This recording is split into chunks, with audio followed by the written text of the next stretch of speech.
பின்னாடி போயிடுச்சு. பணம் பின்னாடி போயிடுச்சு. ஸோ என்னோட மனசு எல்லாத்தையும் நான் முழுமையாக செலுத்த ஆரம்பித்தேன். ட்ரீட்மெண்ட்டை ப்ராப்பராக பார்க்க ஆரம்பித்தேன். ஸோ இன்னி வரையும் அதை பண்ணிட்டு இருக்கிறேன். ஸோ நான் வீட்டுக்கு ஒரே பையன், நான் சொன்ன மாதிரி வீட்டுக்கு ஒரே பையன், கூட பிறந்தவங்க யாருமே கிடையாது. நல்ல கான்வென்ட்டில் படிக்க வச்சாங்க. அப்பா அம்மா சிங்கப்பூரில் இருந்தாங்க. அங்கேருந்து பணம் அனுப்புவாங்க. நான் இங்கே ஜாலியாக செலவு பண்ணிட்டு, எங்கள் வீட்டு எதிர் வீட்டில் முஸ்லீம்ஸ் பசங்க இருப்பாங்க 3 பேர், ஆரிஃபு, ஃபாரூக், ரியாஸ்.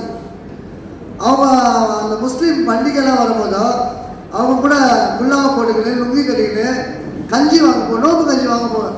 டெய்லி அவங்கள கூப்பிட்டு, சின்ன பசங்க அப்பா அம்மா ஊரில் இருந்தாங்க, அவங்கள கூப்பிட்டு நோம்பு கஞ்சி வாங்க போவேன். நான் 16 வயசு வரையும் அப்படி தான் இருந்தேன். 16 வயசு வரையும் வீட்டுக்குள்ளேயே தான் இருந்தேன், வெளியே போக மாட்டேன். எனக்கு அப்பா வெளியே பசங்க கூட சேர்ந்தா அடிப்பார், ரொம்ப கண்டிப்பாக இருப்பார். அவங்க கூட சேரக்கூடாது, நம்ம வேற, நம்ம வந்து இந்த கான்வென்ட்டில் படிக்கிறேன், அவங்களாம் கார்பரேஷன் ஸ்கூலில் படிக்கிறாங்க, அவங்களாம் வேறன்ற ஒரு வித்தியாசத்தை காமிச்சு இந்த பெருமையாக வளர்த்தாரு எங்கள் அப்பா. ஸோ இது எதுக்குமே வந்து நான் கட்டுப்படலாது. நாளடைவில் என்ன ஆச்சுன்னா, இந்த மதுவை கொஞ்சமாக எடுக்கலாம் சார் சொன்னார் பாருங்க, மதுவை கொஞ்சமாக எடுக்கலான்னு தான் நான் ஸ்டார்ட் பண்ணேன். இந்த கொஞ்சமாக எடுத்தது ஒரு 10 பேர் சேர்ந்து ஒரு தீபாவளி அன்னைக்கு போயிட்டு ஒரு குவார்ட்டர் ஒரு பியர் வாங்கி வச்சு 10 பேர் சாப்பிட்றோம், காசு சேர்த்து வச்சு. சாப்பிட்டதுல நானும் இன்னொரு நண்பர் மட்டும்தான் அடிமையானோம். மீதி 8 பேர்ல 2 பேர் இறந்துட்டாங்க. மீதி 6 பேர் இன்னி வரையும் குடிச்சிட்டு இருக்கிறாங்க. இன்னி வரை எனக்கு வாட்ஸ்அப்பில் மெசேஜ் பண்ணுவாங்க, அச்சா நான் இங்கே இருக்கிறேன் பார், நான் பேங்காக்ல இருக்கிறேன், நான் சிங்கப்பூர்ல இருக்கிறேன். எனக்கு என்ன கேள்வினா, நான் குடிக்கிற காலத்தில் நான் குடிச்சிட்டே இருந்தேன். அது மாதிரி வருஷத்துக்கு ஒரு வாட்டி குடிக்க ஆரம்பிச்சு என்னைக்காவது ஒரு நாள் சொன்னாங்க பாருங்க, அந்த மாதிரி தான் நான் ஸ்டார்ட் பண்ணேன். ஒரு பியர் ப்ளஷருக்காக, ஒரு சந்தோஷத்துக்காக, ஒரு மகிழ்ச்சிக்காக, ஃப்ரெண்ட்ஸோடு சேர்ந்து ஜாலியாக அரட்டை அடிக்கணும். ஸோ அந்த மாதிரி ஒரு நிகழ்வுக்காக தான் நான் ஆரம்பித்தது. அந்த அக்கேஷனாக ஸ்டார்ட் பண்ணது என்ன ஆச்சுன்னா, நாளடைவில் சோஷியலாக கன்வெர்ட் ஆச்சு. இந்த சோஷியலாக ஆகும்போதோ நான் வந்து தனிப்பட்ட முறையில் கடைக்கு போயிட்டு சரக்கு வாங்குறேன், குடிக்கிறேன், வீட்டுக்கு வரும்போது ஹால்ஸ் போட்டுக்கிறேன், இந்த கொய்யா சாக்லேட் வாங்கி போட்டுக்கிறேன், இந்த மாதிரி விஷயங்கள்லாம் பண்ண ஆரம்பிக்கிறேன். இந்த திருட்டுதெல்லாம் தானாக வருது, பொய் பேசுறது வருது. ஸோ அதுக்கு முன்னாடி இந்த நிகழ்வுகள்லாம் எனக்கு தெரியாது, நான் பொய் பேச ஆரம்பிக்கிறேன். ஸோ அதுக்கப்புறம் கொஞ்ச நாள் கழிச்சு நான் மதுக்கு அடிமையாயிட்டேன். இந்த மதுக்கு அடிமையாயிட்டேன்றது எனக்கு தெரியாது. நான் மதுக்கு அடிமையாகணும்லாம் நான் குடிக்கல, நான் மதுக்கு அடிமையாக போகிறேன், நான் மதுக்கு அடிமையாகணும் அப்படின்றதுக்காக நான் குடிக்க போகல. ஃப்ரெண்ட்ஸோட ஜாலியாக தான் ஆரம்பித்தேன். ஆனால் கொஞ்ச நாள் கழிச்சு நானும் இன்னொரு நண்பரை மட்டும் மதுக்கு அடிமையாகிட்டோம். அது எனக்கு புரியல, நான் ஒத்துக்கவே இல்லை. ஸோ என்னை வந்து பல ஹாஸ்பிட்டல் கூப்பிட்டு போனாங்க, பல டாக்டர்ஸ் எனக்கு ட்ரீட் பண்ணாங்க, சைக்கியாட்ரிஸ்ட் ட்ரீட் பண்ணாங்க. எல்லா ஹாஸ்பிட்டலுக்கும் போயிட்டு நான் திரும்பி வரேன், வந்தவொடனே குடிக்க ஆரம்பிக்கிறேன். நான் மருத்துவர் பண்ண மருத்துவத்தை தப்பாக சொல்ல. ஸோ பிரச்சனை என்னன்னா, அந்த மருத்துவத்துக்கு நான் ஒத்துழைக்கல. எனக்கு எதுக்கு ட்ரீட்மெண்ட்டு? நான் கேட்டேன், ட்ரீட்மெண்ட்டு எனக்கு எதுக்கு ட்ரீட்மெண்ட்டு? நான் குடிகாரெல்லாம் கிடையாது, நான் போதைக்கு அடிமைலாம் கிடையாது. நான் கடைசி ஸ்டேஜ் வந்து, என்னோட ஸ்டேஜ் வந்து, எங்கள் அம்மா வந்து எல்லா ஊர்லேருந்து வந்துட்டாங்க என்னை பார்க்கறதுக்கு வந்தா குடி வளர்ந்துடுச்சு. வளர்ந்து அதிகமாக உடனே நான் காசு கேட்க ஆரம்பிச்சிட்டேன். அடுத்தவங்க கூட ஃப்ரெண்டுக்கிட்டலாம் காசு கேட்க ஆரம்பிச்சிட்டேன், கடன் வாங்க ஆரம்பிச்சிட்டேன், கலட்டா பண்ண ஆரம்பிச்சிட்டேன், சண்டை போட ஆரம்பிச்சிட்டேன். ஏரியாவில் இந்த இது கடைகள்லாம் போயிட்டு காசு கேட்க ஆரம்பிச்சிட்டேன். அதான் இப்போ சொல்ல மாமூல்னு வாங்க. இந்த மாமூல் வாங்குறதுல எனக்கு பழக்கம் கிடையாது, நான் ரவுடி கிடையாது, பெரிய ஆள் கிடையாது. சும்மா தேர்மிட்டாய் கேட்பேன், ஃப்ரெண்ட்ஸோட போயிட்டு தேர்மிட்டாய் எடுப்பேன், பாட்டில் கை பிடிச்சிடுவாங்க, அந்த பாட்டில் தள்ளி விட்டுருவேன். ஒன்றுன்னா அவங்க சட்டையை பிடிக்க, நான் அடிக்க, அது மாதிரி தான் இது மாதிரி தேவையில்லாத ஒரு பிரச்சனைகள்லாம் வளர ஆரம்பிச்சது. எனக்கு தெரியல, குடியினால தான் இப்படி ஆச்சு. மறுநாள் காலையில் வருவேன், அந்த கடைக்காரர் வருவார் வீட்டுக்கு, பஞ்சாயத்து நடக்கும். இந்த மாதிரி தான் ஒரு நாளும் டெய்லி ஒரு பஞ்சாயத்தை கூட்டு வந்து இழுத்து வைப்பேன் வீட்டில். ஸோ இந்த மாதிரி நடந்துகிட்டே இருக்கும் போதும் எங்கள் அம்மா ஹாஸ்பிட்டல் கூப்பிட்டு போனாங்க. நான் ஸ்டான்லி மருத்துவமனையில் அட்மிட் ஆகிருக்கிறேன், கீழ்பாக் மென்டல் ஹாஸ்பிட்டல் அட்மிட் ஆகிருக்கிறேன், சைக்கியாட்ரிக் ஹோம் நல்ல பணம் இருக்கும் போதும் நல்ல காஸ்ட்லியான ஹாஸ்பிட்டலாக சேர்த்தாங்க. 21 நாள் ட்ரீட்மெண்ட், ஒரு நாளைக்கு 1000 ரூபான்னு சொல்லிட்டு அந்த மாதிரிலாம் நான் ட்ரீட்மெண்ட் எடுத்துகிட்டு வந்தேன். எனக்கு குடிய விடணும்னு ஒரு ஆசை இருந்தது. என்னால் மட்டும் குடிக்க முடியலன்னு ஒரு வெறுப்பு இருந்தது.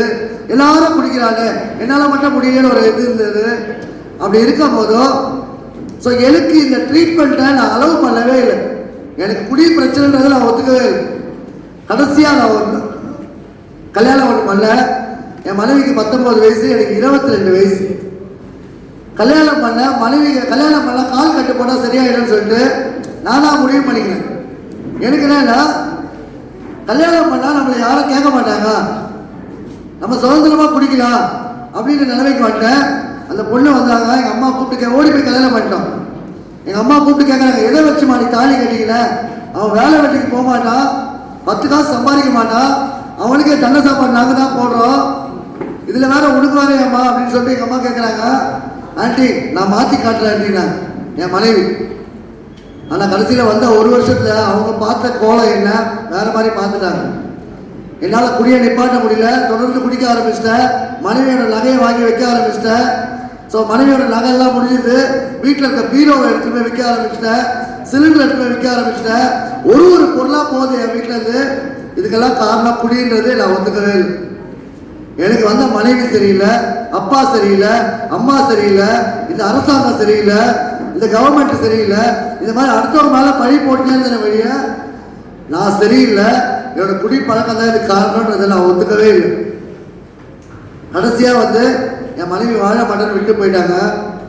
ஸோ மனைவி வந்து அதாவது ஒரு பொண்ணு வரான்னா கணவன் வந்து இப்படிலாம் வச்சிருக்கணுன்ற ஒரு ஆசையில் வருவாங்க. ஒரு பூ வாங்கி தரணும், ஒரு பைக்கில் கூட்டிகிட்டு போகணும், ஒரு சினிமா கூட்டிட்டு போகணும்.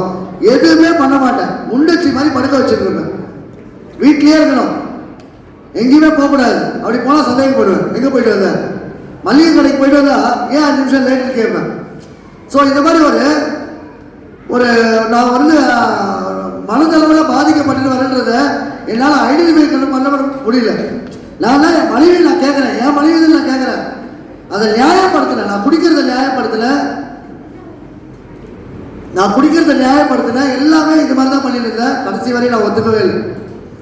கடைசியில் நான் ஒரு மறுவாழ்வு மையத்துக்கு போனேன். அங்கே தான் எனக்கு புரிய வச்சாங்க, எனக்கு வந்திருக்கிறது ஒரு வியாதி, நான் வந்து மதுக்கு அடிமையாயிட்டேன். ஸோ நான் அடிமையானதுனால தான் இதை பண்ணுறேன் அப்படின்னாங்க. ஏன் நான் மட்டும் அடிமையானதா? நீ மனதளவில் பலவீனமாக இருக்கிற, மனதளவில் நீ வீக்காக இருக்கிறப்பாங்க. ஸோ எனக்கு எங்கள் வீட்டில் செல்லம் கொடுத்து வளர்த்தாங்க. ஏன் செல்லம் கொடுத்தாங்கன்னு எனக்கு அப்புறமா தான் தெரிஞ்சது. நான் ஒரு குறைபாடு உள்ள ஆள், 10 பேர் குடிக்கிறான்னா நான் மட்டும் தான் நோயாளியாக மாறுறேன், மீதி 8 பேர் அழகாக குடிக்கிறான். அவன் நோயாளியாக மாற மாட்டானான்னு எனக்கு தெரியாது.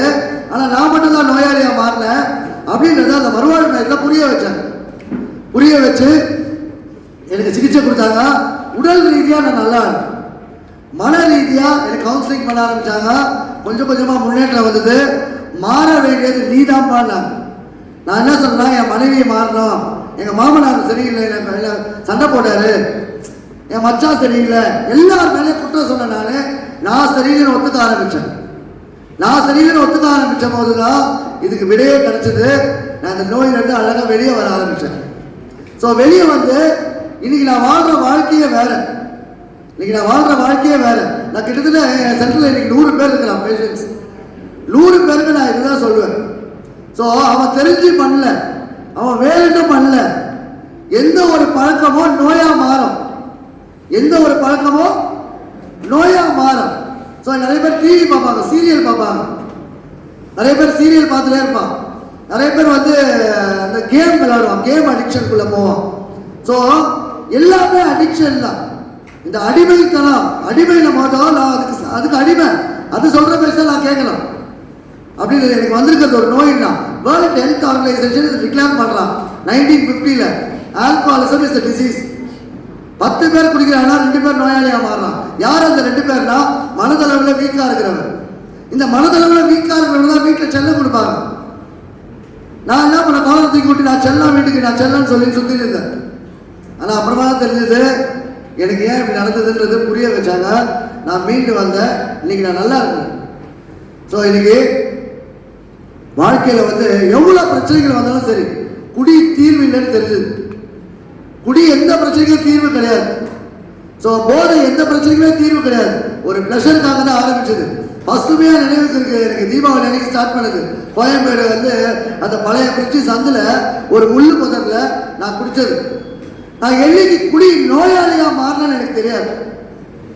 கட்டுப்படுத்தி குடிக்க முடியாத குடி வெறி ஒரு நோயின்னு சொன்னாங்க. ஒரு நோய் எனக்கு வந்திருக்கிறது நோய். நான் சாவர வரையும் நான் நோயாளி தான். நான் ஒரு ஊனம், மனதளவில் ஊனம். நான் பலவீனமானவன். என்னால் மற்றவங்க மாதிரி சராசரி மனுஷன் மாதிரி என்னால் வாழ முடியாது. ஸோ உங்க கூட அதாவது நார்மல் பர்சன் வேற, அப்நார்மல் பர்சன் வேற. ஸோ நான் நார்மல் பர்சன் கூட காம்படிட் பண்ண நினச்சி அவன் பிடிக்கிறான்னா அவனுக்கு ஒத்துக்குது. கத்திரிக்காய் சாப்பிட்டா எனக்கு ஒத்துக்கல, கருவாடு சாப்பிட்டா எனக்கு ஒத்துக்கல, எனக்கு யாராவது சாப்பிட்டா ஒத்துக்க மாட்டேங்குது. அதை நான் முதல்ல ஒத்துக்கணும். எனக்கு தனி மனித ஒழுக்கம். ஸோ தனி மனித ஒழுக்கம் தான் பெரிய மாற்றத்தை கொடுப்பேன். நான் ஒருத்த மாறினேன், இன்னைக்கு பல்லாயிரம் பேர் மாறி இருக்கேன். நான் ஒருத்த மாறினேன், இன்னைக்கு எங்கள் அம்மா நிம்மதியாக இருக்கிறாங்க. என் பிள்ளை எங்கள் அப்பா போலீஸ் ஸ்டேஷனில் எழுதி கொடுத்தாரு எனக்கு பிள்ளையே இல்லைன்னு. எனக்கு பிள்ளையே இல்லைன்னு சொல்லிட்டு எங்கள் அப்பா தான் முதல் முறை எனக்கு ஜெயிலுக்கு காமிச்சார். நான் சிறைச்சாலைக்கு போகும்போது அழுதுனே போகல, சார் நான் தெரியாமல் பண்ணிட்டேன் சார் அப்படின்னு. போயிட்டு வந்தவொடனே அது பழகிடுச்சு. பழகினவனே சார் சீக்கிரமாக அனுப்புங்க சார் ஜெயிலுக்கு, நாங்கள் ஃப்ளாக் ஹாய்ஸ் பண்ணுறதுக்குள்ளே நான் போனேன் சார் உள்ள, ஃப்ளாக் இறக்கிறதுக்குள்ளே போனேன் சார் உள்ள அப்படின்னு. ஸோ எல்லாமே ரொம்ப ஈஸியாகிடுச்சு. அவ்வளோதான், பழகிடுச்சு. நான் ரொம்ப நாள் குடிய விட முடியாத இருந்த காரணம் என்னென்னா எல்லாத்தையும் காசு கேட்பேன். 4 நாள் கொடு, 50 காசு கொடுன்னு சொல்லி. ஸோ அப்படியே நடந்து போகணும். பைத்தியக்கார மாதிரி நான் சீசோபீனியாக இருப்பேன். அந்த நிலைமைக்கு நான் தள்ளப்பட்டிருப்பேன். கிரேஸ் ஆஃப் காட் நல்லா இருக்கிறேன் நான். ஸோ இன்னைக்கு வந்து வாழ்க்கையில் எது முக்கியம் எது முக்கியம் இல்லைன்னு தெரிஞ்சது. அதாவது சார் பேசும்போது நல்லா பேசுறாரு. இந்த யூஸ் அப்யூஸ் அவ்வளோதான். இதில் போட்டு குழப்பிக்கலாம் வேணாம். உபயோகமான பொருளை தவறாக உபயோகப்படுத்தணும். இப்போ மொபைல் இருக்கு, hello how are you, thank you, good night, அவ்வளோதான் முடிஞ்சிருச்சு. என்ன வேணுமோ பேசிட்டா வைக்க போகிறோம். அதில் போயிட்டு நீங்கள் தவறான ஒரு விஷயங்களை பார்க்கும் போதோ நாளடைவில் அது என்ன ஆகும், அந்த கியூரியாசிட்டியை ஏற்படுத்தும், அதில் ஆர்வத்தை தூண்டும். உள்ளே போய் பார்க்கணும். இதே மாதிரி தான் மது போதையும். ஸோ அந்த ஆர்வம் தான் முதல்ல வந்து ஆசையாக மாறும், ஆசை வந்து பேராசையாக மாறும், பேராசை வெறியாக மாறும். இந்த வெறியாக மாறின பிறகு இந்த நாய்க்கெல்லாம் வெறி பிடிச்சா என்ன பண்ணுவோம்? வெறி பிடிச்சா என்ன பண்ணுவோம்? ஒன்று ஹாஸ்பிட்டல் கூட்டு போவோம், சரியாக வரலன்னா முடிச்சு விட்டுருவோம். அதே தான் எங்கள் கதை. ஸோ எங்களுக்கு வெறி பிடிச்ச உடனே நாங்கள் என்ன பண்ணுறோன்னு எங்களுக்கே தெரியல. ஆசையாக இருக்கிற வரையே பிரச்சனை இல்லை. ஸோ இன்னைக்கு வந்து மது ஒழிப்புலாம் சொல்கிறாங்க. உண்மையாக அது வந்து நடைமுறைப்படுத்தணும். அதுக்கு இவங்களோட முயற்சியை நான் வரவேற்கிற. உண்மையாகவே சொல்கிறேன், இந்த விழாக்கு என்னை வருகை தந்து பேச வச்சதுக்கு நன்றி.